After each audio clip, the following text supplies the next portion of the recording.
जय जिनेंद्र साहब, जय जिनेंद्र।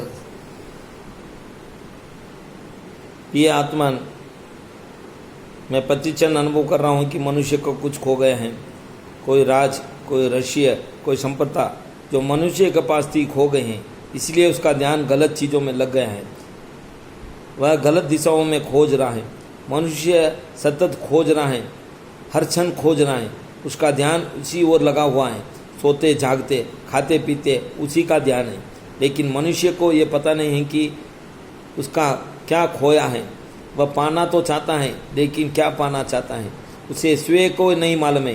ये खोज वर्तमान की हो ऐसी बात नहीं है। जन्मों जन्मों से ये खोज रही है। उसी खोज में जाने अनजाने पाप पुण्य कर रहा है। सत्य को उसने कभी जाना नहीं है। परमात्मा से कभी मिलन नहीं हुआ, इसीलिए सत्य की परख वह जानता नहीं है। जानकारी के अभाव में वह भटक रहा है। जब तक बीमारी का ठीक ठाक पता न चले तब तक उपचार संभव नहीं है। बीमारी का निदान होने पर ही औषधि की खोज होती है। आदमी कोई गहन बीमारी से ग्रसित है और उसकी औषधि है ध्यान।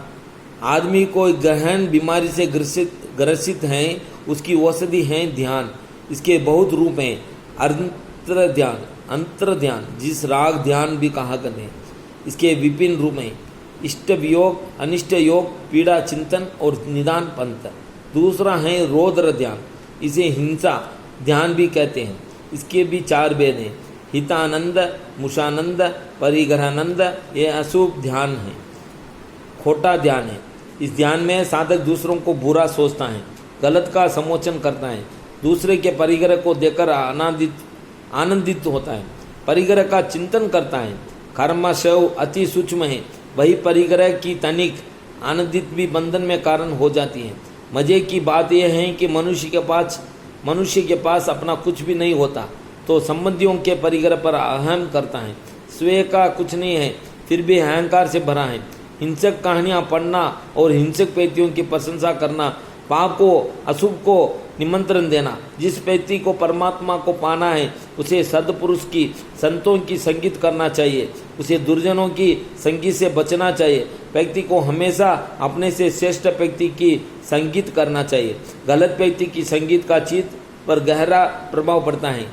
कुछ लोग चोर कथा में आनंद लेते हैं, कुछ लोग तस्करों की चर्चा में डूब जाते हैं, कुछ लोगों को जासूसी फिल्मों अच्छी लगती है। उनको ये भी मालूम नहीं है कि यह अशुभ ध्यान है। आत्मा पर अशुभ संस्कार पड़ रहे हैं।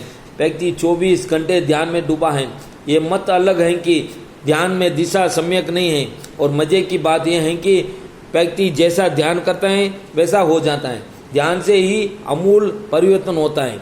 व्यक्ति 24 घंटे खेल कूद में बिताता है, कोई गेम खेलता है तो उसमें मन लग जाता है, वही ध्यान उसका ध्यान उसमें ही रहता है।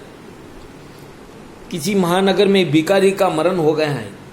उसके मरण से लोग बहुत खुश हुए क्योंकि उसने उनके घर के सामने जगह घेर रखी थी। पास पड़ोस के लोग उसकी गंदगी से दुखी थे। जहाँ वह मरा वहाँ चित्रे पड़े थे, उसके पास गंदगी पड़ी थी, उसमें आग लगवा दी, उसकी लाश को जलवा दिया। पुराने लोगों को ख्याल आया कि 50 वर्ष से इस जमीन पर बैठकर भीख मांगता रहा, जमीन को गंदा करता रहा। थोड़ी सी जमीन खुदवा कर साफ और शुद्ध कर दे। उसने थोड़ी सी जमीन खोदी, वह देखते ही हैरान हो गया। खास भिखारी भी देखता तो पागल हो उठता। जमीन खोते ही पाया कि वहाँ तो अकुत खजाना गड़ा है जिस पर बैठकर भिखारी भीख मांगता था।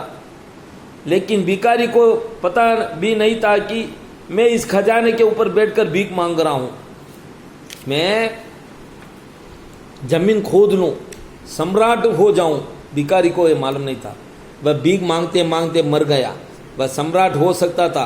दूसरों से मांगने की बनस्पत उसे अपने ही भीतर मांगना था और अपने ही भीतर खोजना था। आपकी भी यही स्थिति है, आपकी भी यही स्थिति है। उस बेचारे को क्या पता था कि उसकी आंखें बाहर गई थी, हाथ बाहर फैलाए थे। ये स्थिति हर इंसान की है।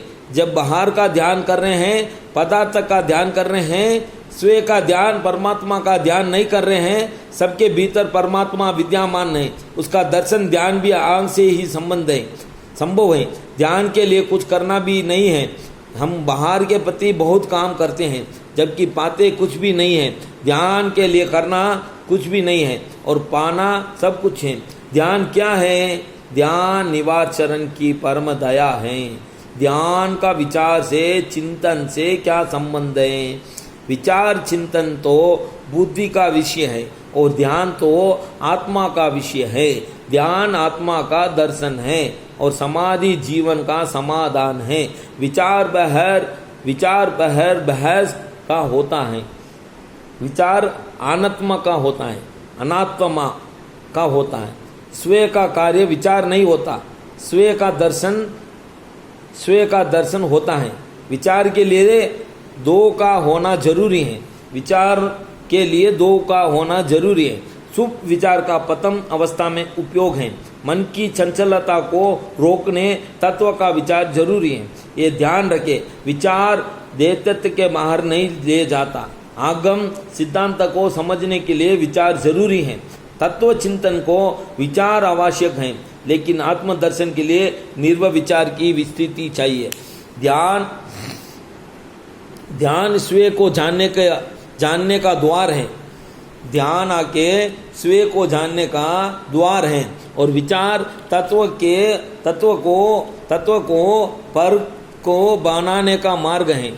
अक्सर लोग तत्व चिंतन को ही ध्यान समझ लेते हैं।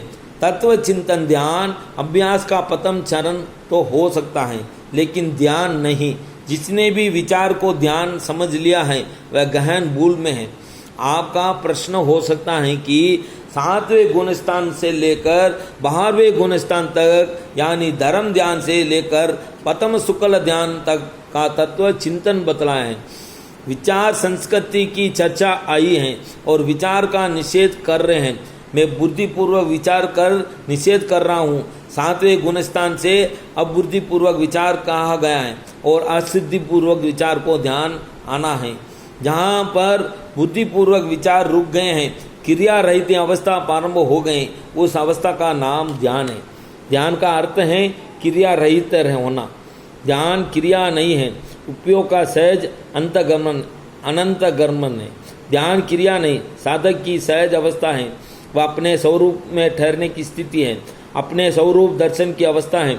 यह अवस्था सहज सबको प्राप्त नहीं होती है।